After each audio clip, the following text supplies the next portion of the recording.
ये है दिल्ली दर्पण।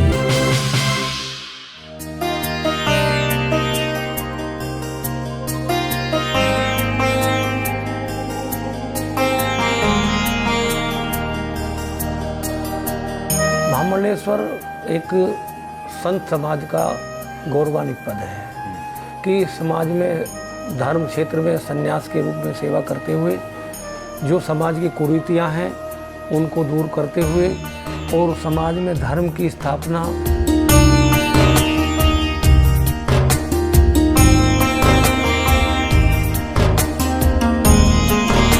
भक्ति का विषय नहीं है। धर्म केवल आध्यात्म का विषय नहीं है। धर्म मानव जीवन का वो विषय है कि जिसके जीवन में धर्म नहीं है वो व्यक्ति मानव मात्र में पृथ्वी पर भार है। उस वक्त के नक्शर के हिसाब से उस शिवलिंग का नाम जलेश्वर महादेव रखा गया। ये एक संयोग था कि हमें जल वाले गुरु जी कहते थे और महादेव जी भाई तो जलेश्वर महादेव के नाम से आए। नहीं, हमारा अपना उद्देश्य जनमानस की सेवा करना था, जनमानस की सेवा करना है और जनमानस की सेवा करना रहेगा। नमस्कार, जय हिंद। आप देख रहे हैं दिल्ली दर्पण टीवी। मेरी मौजूदगी इस वक्त दिल्ली से सटे लोनी इलाके में है और यहाँ पर मैं आज इसलिए आया हूँ क्योंकि आपको पता होगा कि हमारे देश में महाकुंभ चल रहा है और महाकुंभ के दौरान तमाम लोगों को विभिन्न प्रकार की उपाधियाँ दी जा रही हैं। हमारे बीच में भी जल वाले गुरु के नाम से फेमस जो हैं पूरे क्षेत्र में काफ़ी वर्षों से लोगों की सेवा कर रहे हैं। माँ के जो मंदिर है उसमें पूजा अर्चना करते थे। अब इनको महामंडलेश्वर की उपाधि दी गई है। क्या क्या चीज़ें उसमें हुई, धर्म क्या है, तमाम धार्मिक चीज़ों पर हम आज बात करेंगे और महाराज जी से जुड़ेंगे क्योंकि ये जो दिल्ली एनसीआर का क्षेत्र है इसमें एक महामंडलेश्वर अब हमारे बीच में है तो निश्चित रूप से हम लोगों के लिए गौरवान्वित करने वाला विषय है। महाराज जी, बहुत बहुत आपका स्वागत है और आपको बहुत बहुत बधाई। आप महामंडलेश्वर की उपाधि लेकर हमारे समाज के बीच में और विशेषकर ऐसे क्षेत्र में लेकर आए जहाँ पर धर्म की लोगों के अंदर उतनी जागरूकता नहीं है। जी, ये तो सब माँ भगवती की कृपा है जी। और संत समाज का हमारे पर बहुत बड़ा एक तरह से आभार हम व्यक्त करते हैं। विशेषतया जूना अखाड़े का, जिनके परम पूज्य संरक्षक श्री हरिगिरी जी महाराज, जूना अखाड़े के आचार्य महामंडलेश्वर अवधेशानंद गिरी जी महाराज, जूना अखाड़े के परम वंदनीय अध्यक्ष प्रेमगिरी जी महाराज, अखाड़ा परिषद के अध्यक्ष श्रद्धेय रविंद्रपुरी जी महाराज, जिन्होंने हमें इस लायक समझा जी और एक धर्म क्षेत्र में कुछ कार्य करने की अनुमति एक तरह से प्रदान की, आज्ञा दी। हमारा प्रयास होगा कि हम उस दायित्व को पूरा करने का प्रयास करें। जी महाराज जी, मैं चूँकि युवा भी हमें देखते हैं तो मैं उनको जानने के लिए आपसे पूछना चाहूँगा कि महामंडलेश्वर आखिरकार कौन सा पद है और कैसे इसको प्राप्त किया जाता है? महामंडलेश्वर एक संत समाज का गौरवान्वित पद है कि समाज में धर्म क्षेत्र में संन्यास के रूप में सेवा करते हुए जो समाज की कुरीतियाँ हैं उनको दूर करते हुए और समाज में धर्म की स्थापना, सनातन धर्म के प्रति जागृति को करते करते जब व्यक्ति की स्थिति ऐसी हो जाती है, भक्ति क्षेत्र में व्यक्ति की 3 स्थिति होती है। सबसे पहले जो व्यक्ति साधना करता है अपने जीवन के लिए, उसको शास्त्र साधक मानता है। जो अपने आप को थोड़ा साध लेता है और इंद्रियों पर उसका थोड़ा नियंत्रण होता है, उसको समाज में साधु कहा जाता है। जो साधने के बाद दूसरों को साधने का प्रयास करता है, उसको सिद्ध की श्रेणी में या किसी अच्छी उपाधि के लायक समझा जाता है। तो ऐसा तो मेरे अपने विचार से तो परमात्मा और भगवत की कृपा से संभव है। नहीं तो सभी चाहते हैं कि हम इस लायक बने, पर जिसको वो उस लायक समझती है तो समझता हूँ मैं उससे निश्चित रूप से कृपा है। जी, एक मैं युवाओं के बीच में जाता हूँ तो उनके बीच में धर्म को लेकर ज़्यादा जागृति नहीं होती है, तो आप धर्म को क्या समझते हैं? धर्म क्या है? व्यक्ति के लिए धर्म क्यों महत्वपूर्ण है? ये तमाम सवाल हैं। धर्म एक मर्यादा है जी, और वास्तविकता तो है कि महत्व की बात करें तो धर्म के बिना जीवन अधूरा है। हर वस्तु का एक धर्म है, हर व्यक्ति का एक धर्म है अग्नि का धर्म जलाना है, आप उसको यज्ञ में जलाएं या किसी कूड़ा करकट में लगाएं, उसका काम जलाना है, वो उसका अपना धर्म है। ऐसे ही मानव प्राणी मात्र का एक धर्म है और उस धर्म के आधार पर ही जीवन की रचना होती है। कर्म ना जायते जंतु, जीव का जन्म कर्म के आधार पर होता है। कर्म फल अवश्य में भोगते, पर इस जीवन को जो मनुष्य धार्मिक मान्यताओं के आधार पर जीता है, शास्त्र का मानना है कि उसी का जीवन मानवीय मान बिंदुओं में सही होता है और वही समाज और अपने लिए कल्याणकारी होता है। धर्म एक ऐसा विषय है कि धर्म के बिना, केवल धर्म भक्ति का विषय नहीं है, धर्म केवल आध्यात्म का विषय नहीं है।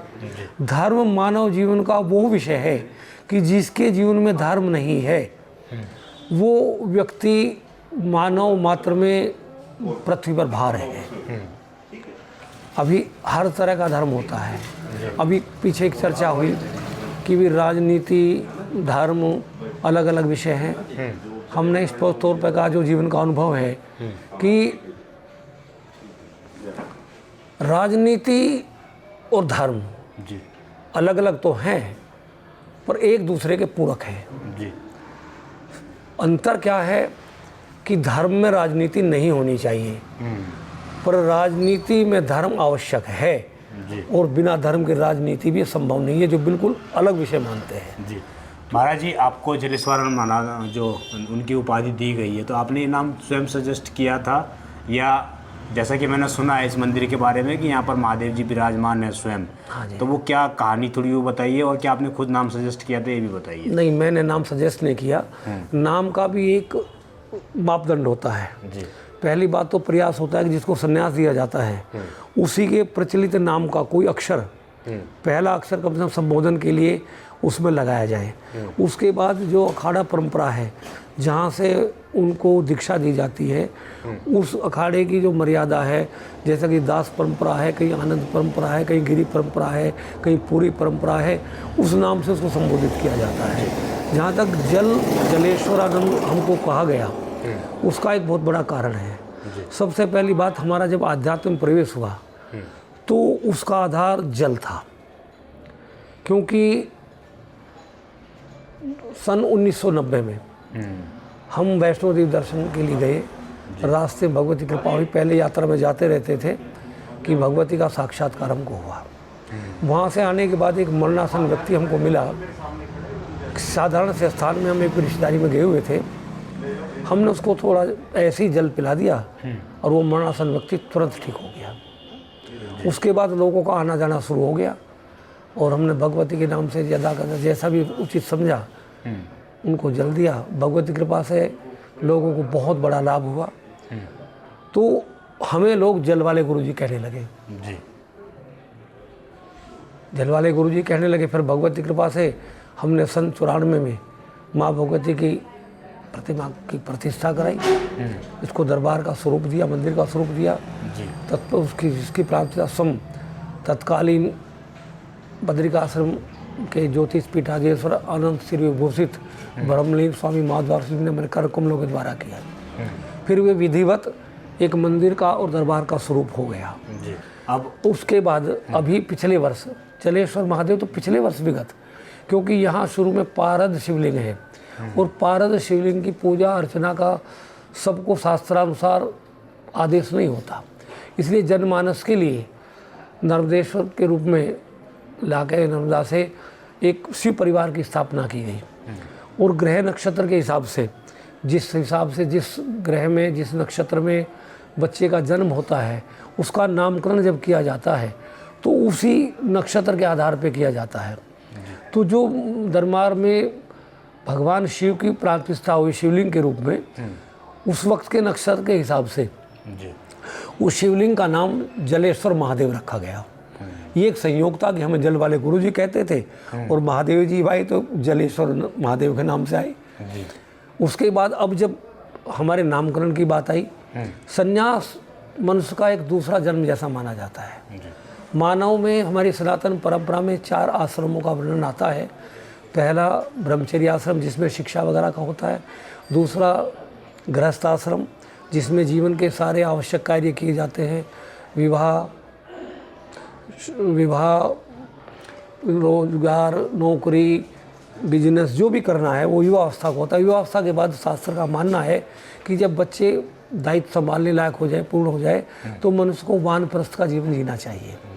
यानी उसको संसार से ज़्यादा संबंध नहीं रखना चाहिए, उसको हम वानप्रस्थ कहते हैं। जब वानप्रस्थ पूरा हो जाए, पहले तो 75 साल की आयु मानते थे, पर अब 65 साल की आयु के बाद जो सनातन परंपरा में रहना चाहते हैं, सनातन धर्म की मान्यता जिनको है, तो उनको संन्यास का आश्रय ले लेना चाहिए। महाराज जी, मैं आपसे एक अंतिम सवाल पूछना चाहूँगा।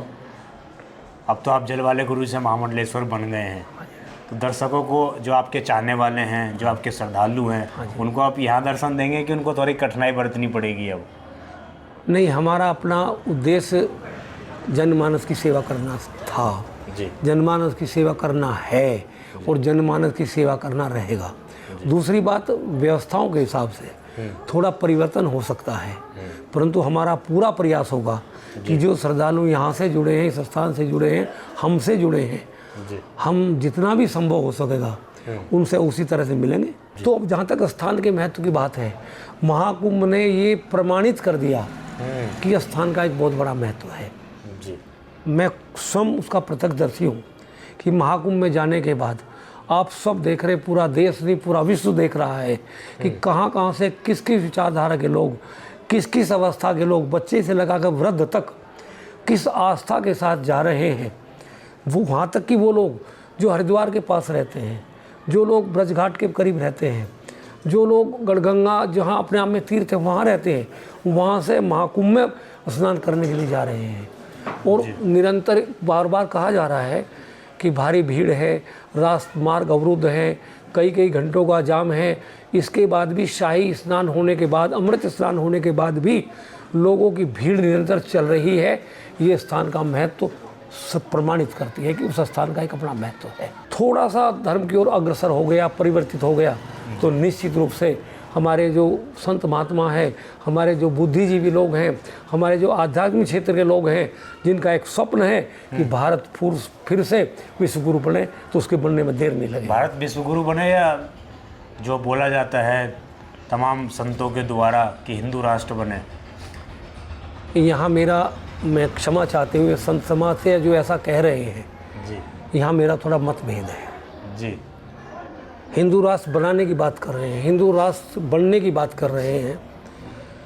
अभी हम सब लोग यदि इसका थोड़ा सा विश्लेषण करें तो हम सब लोग एक छोटी छोटी आबादी से आए, एक छोटे से गांव से आए या बड़े गांव से आए। गांव के बाद एक क्षेत्र बना जी, उस क्षेत्र को अलग अलग तरीके से अलग अलग परिभाषित किया गया। प्रशासन के हिसाब से ब्लॉक, तहसील, जिला, प्रदेश, आध्यात्म के हिसाब से अलग अलग क्षेत्रों में उसको मिला गया। फिर कहीं ग्राम में, राजनीति में ग्राम प्रधान, जिला पंचायत, विधायक, सांसद, उन क्षेत्रों में बांटा गया। सबको मिलने के बाद एक देश हुआ जिसको हम एक देश कहते हैं, जैसे हमारा भारत देश है। अब मेरा एक चिंतन है, मेरा एक अनुभव है, और आप सब भी जो हैं सामने या सुन रहे हैं, वो सब भी थोड़ा चिंतन करके विचार करें कि हम एक गांव को, किसी गांव को हम कहते हैं राजपूतों का गांव है, किसी गांव को कहते हैं जाटों का गांव है, किसी को कहते हैं ब्राह्मणों का गांव है, किसी को कहते हैं त्यागियों का गांव है। अब ब्राह्मण है, जाट हैं, त्यागी हैं, जो भी है, हिंदू तो हैं। यदि हम हिंदुत्व की बात करें तो एक तो प्रश्न ये है कि जिस गांव को जिस जाति का गांव कहा जाता है, शायद ही कोई गांव ऐसा हो जिसमें केवल उसी जाति के लोग रहते हों जी। उस जाति के साथ साथ दूसरी जाति के लोग भी उस गांव में रहते हैं, फिर भी उसको किसी अमुक जाति का गांव कहा जाता है, क्योंकि उसकी बहुलता है, क्योंकि उसकी वहाँ बहुलता है, उनका प्रतिशतता में वो आबादी ज़्यादा है, उनका वो वर्चस्व है। अब यदि हम देश की स्थिति पाएँ, गाँव से मिलके क्षेत्र, विधानसभा, संसद और फिर प्रदेश बना, प्रदेशों से देश बना, तो वो गाँव इसी देश में तो हैं जी। अब वो सब गाँव की यदि हम कल्पना करें, उन गाँव की यदि हम गणना करें और पूरे देश की गणना करें, तो आज भी मेरे अपने विचार से, सही आंकड़े तो मैं नहीं बता सकता, पर 75% से ज़्यादा, 77% के करीब आज भी देश में हिंदू हैं। तो तमाम सवाल थे जो हमने पूछने का प्रयास किया महाराज जी से, और स्पष्ट जानने का प्रयास किया कि आखिरकार युवा क्या सोचता है, धर्म क्या है, कितने वर्षों से सेवा कर रहे हैं, तमाम सवाल थे। और चूँकि ये अपने क्षेत्र में पूरे इस ज़िले में जो गाज़ियाबाद का ये ज़िला है इसमें काफ़ी प्रसिद्ध माने जाते हैं, और पूरे गाज़ियाबाद ज़िले में कहीं ना कहीं एक तरह से गाज़ियाबाद ज़िले का ही नाम रोशन हुआ है। एक तरीके से उनके ज़िले में जो है महामंडलेश्वर बनकर आए हैं, तो निश्चित रूप से बधाई के पात्र हैं। और तमाम लोग जो कहना कि धर्म से भटकते जा रहे हैं उनके लिए एक अच्छा प्रयास ये कर रहे हैं अपने दरबार के माध्यम से। और इन्होंने कई दावे भी किए, उन तमाम दावों की हम पड़ताल भी करेंगे आने वाले समय में। आप देखते हैं दिल्ली दर्पण टीवी, मैं विजय ठाकुर, धन्यवाद। लेटेस्ट खबरों के लिए सब्सक्राइब करें हमारा यूट्यूब चैनल या फिर लॉग इन करें www.delhidarpantv.com। खबरों की कवरेज और विज्ञापनों के लिए संपर्क करें।